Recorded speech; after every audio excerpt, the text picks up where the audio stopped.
And here we go, and we're looking now for a Cuban pull and push. Stand by for some hairy antics.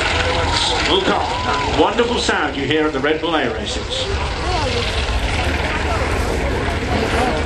Okay, here we go then. Pushing up. Now we're talking high G's in these aircraft, and the guys don't have the protection that the likes of the Red Arrows and the Typhoon pilots have. Look at that, burning now up around -6, -7 pounds, pushing hard and in perfect formation.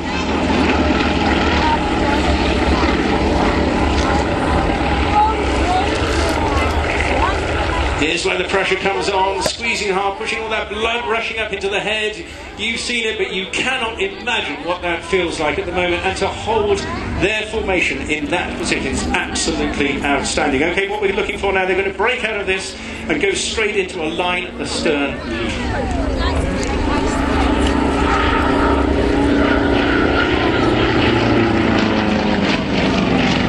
All established the leader, but both of them, of course, a fantastic history in aerobatic world championships, freestyle, right at the top, right through the 90s, and really establishing quite rightly a position at the top end of aerobatics line.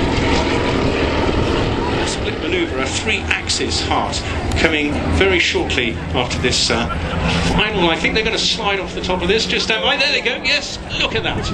I mean, that is phenomenal controlling in that aircraft, pushing down now, and here comes the split.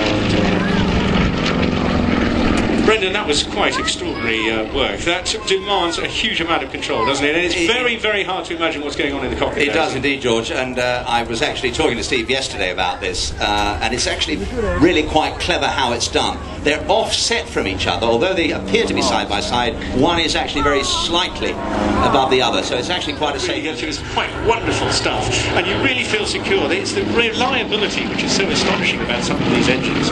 Quite fantastic, and there they are again. It's magnificent formation work, but again, you just cannot imagine the forces that are actually going through their body right now as they stay so tight together. There was some seriously close flying there, George. Yeah, it was very close indeed, but yeah, it's great to see guys so competitive but so friendly and such good pals as well. I think Nigel Lamb sometimes get a little bit envious because he's got a huge family and loads of other commitments as well, but these guys, oh, magnificent breakthrough.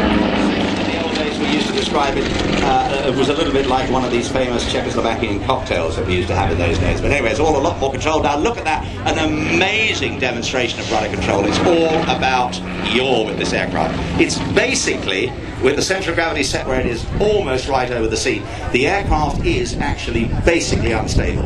And that's what makes it such a tremendous performer. And this aircraft has really stormed the World Aerobatic Championships, although it first flew in 1984. Here's a torque roll engine, and look at it. He's hanging there. He's actually come to a complete stop. I've never seen one hang for a second and a half before. He's rolling backwards now.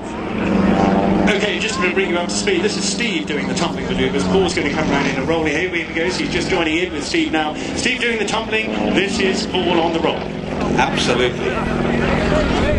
And this one that Paul is doing, ladies and gentlemen, the multiple turn inside rolling circle, or it's actually an inside-outside rolling circle almost, is really a mind bender, a mind boggler. I think it's everything boggler. You're not only coping with a lot of lateral G, but you've got the swirl as well, which I was telling you about. Do you remember when Guy was flying? These continuous rates of rotation. Look at it, absolutely extraordinary. Here come the Guino team. Welcome, boys and girls. Okay, keep your eyes on Paul and Steve, though. Don't get too distracted. You know, that's one of the problems with Brendan. He's very, very easily led. Ladies and gentlemen, keep your eyes peeled now. Over to the right. Paul and Steve coming back in that tight pairs formation again. Now, according to the brief I got, which was leaning against one of the wings of these aircraft, we're now going for another inside-outside loop, and then they're going to do some another slide, and then hopefully finish up with some final brakes. But let's just watch and see. They're a great inventive pair, these two. Oh, that's close.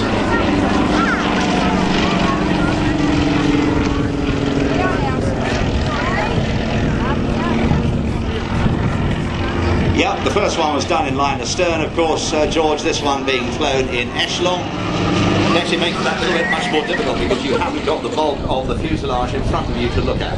You've just got the tip of the wing, and that makes it that much more tricky. You've really got to use your peripheral vision a lot. And what you're seeing, ladies and gentlemen, is an example not just of world-class aerobatics from world-class airmen, but it's actually world-class aerobatics from world-class airmen in formation, which makes it even more difficult and more spectacular. Well, that's got to be value for money, hasn't it? You know, double the benefits here from these two outstanding pilots. And let's wish them both luck.